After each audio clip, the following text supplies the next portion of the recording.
vais vous faire plaisir. C'est un beau jour quand même. Hein. C'est bien. Je suis contente de vous voir là. Mes chers amis, merci d'être là. Nous sommes nombreux. C'est dire, 9 ans après sa disparition, combien est encore vive l'affection que nous portions à Marie-Paul. Marie-Paul, mes frères et moi, mes frères là, voilà, et moi nous sommes nés à Cernan, ville aujourd'hui très connue pour avoir vu naître des célébrités du football, de la chanson, et maintenant même de la politique. Mais généralement les gens de Cernan sont discrets. Et discrète plus que tout autre, Marie-Paul l'était, modeste aussi, et dotée d'un solide bon sens paysan. Qui d'entre nous ici, normalement sensés, sauf Michel bien sûr, et François, qui n'y couperont pas, rêverait d'avoir une plaque de rue à son nom. Quevedo, qu'elle avait à son chevet peu avant de mourir, écrit les 2 mensonges de la vie humaine, dès le berceau, sont richesse et honneur. Jamais Marie-Paul, qui avait la tête sur les épaules, n'aurait imaginé qu'on lui jouerait ce tour-là.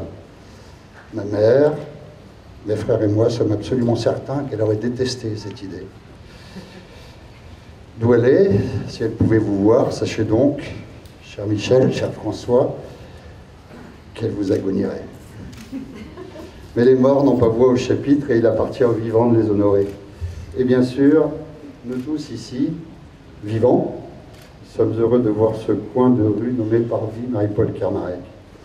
À travers elle, c'est un hommage que la cité rend aux citoyens ordinaires qui la font.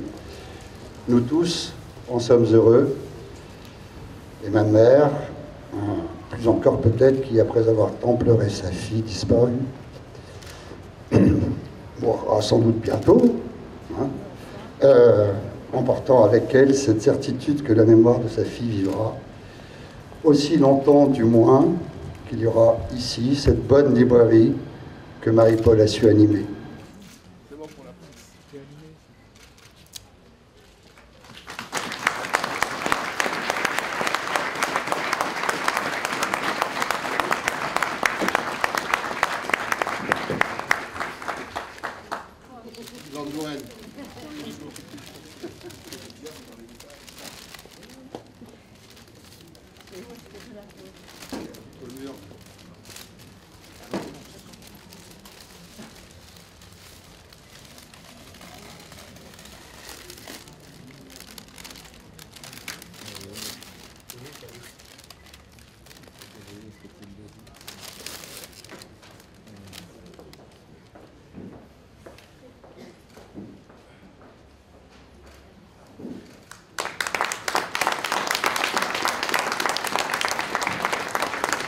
Bien, mesdames, messieurs,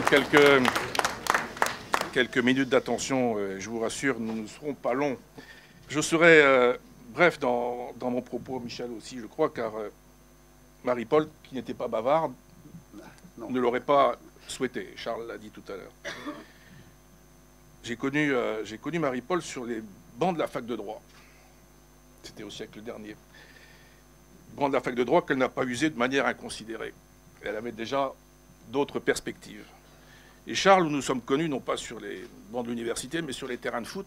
Et je crois qu'il fallait être audacieux pour ouvrir au milieu des années 70, 76 exactement, une librairie en plein centre-ville, au moment où se développaient les grandes surfaces en périphérie. Hein, les vieux Brestois se souviennent de Super West ou de Rallye.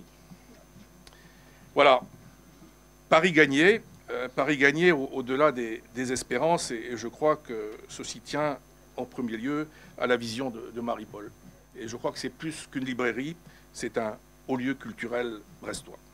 Je crois que Marie-Paul peut être fière de ce qu'elle a semé, et je suis heureux que Brest lui rende cet hommage ô combien mérité.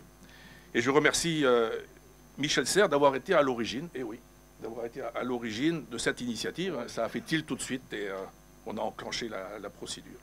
Te souviens-tu du sein de Dieu où tu reposes?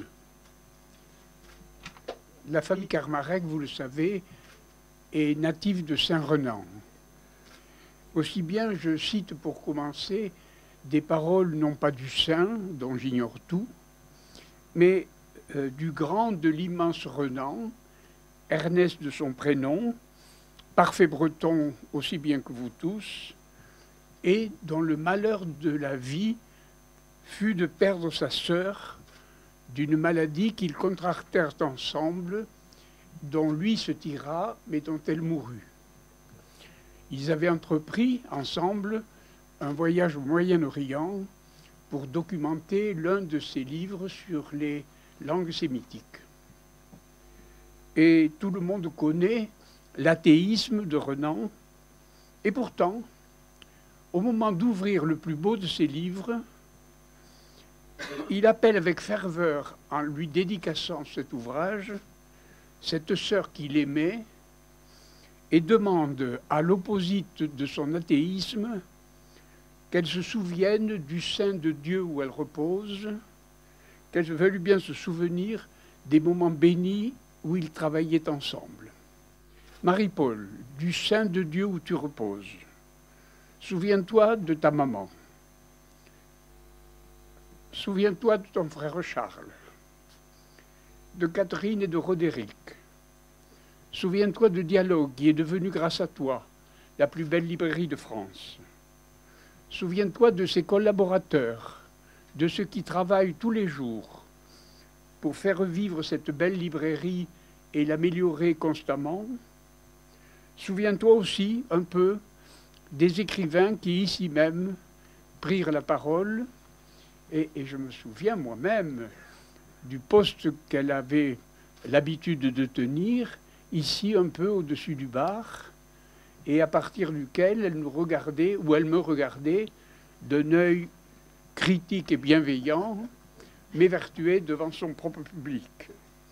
Donc souviens-toi aussi de tous ceux qui sont passés au milieu de ces rangées de livres que tu as le plus souvent choisis, et souviens-toi aussi de Brest même, de son maire, de ses habitants, et de la mer divine qui baigne la Rade et l'Iroise. Quant à nous tous, nous nous souvenons de toi avec émotion, admiration et tendresse. Preuve année que grâce au maire de la ville, M. Cuillandre, et grâce au travail de ses conseillers, tu veilles désormais sur l'entrée du parvis, sur l'entrée de la librairie à laquelle tu as donné tant de travail et tant d'amour. Qui entrera, qui sortira de la librairie désormais, qui s'attardera sur ce parvis béni désormais, se trouvera désormais sous ta garde, presque sous ton regard et sous ta protection. La plaque que nous venons de découvrir est un gage que nous ne t'oublierons jamais, que tu es inscrite dans nos cœurs comme ton nom est inscrit sur cette place.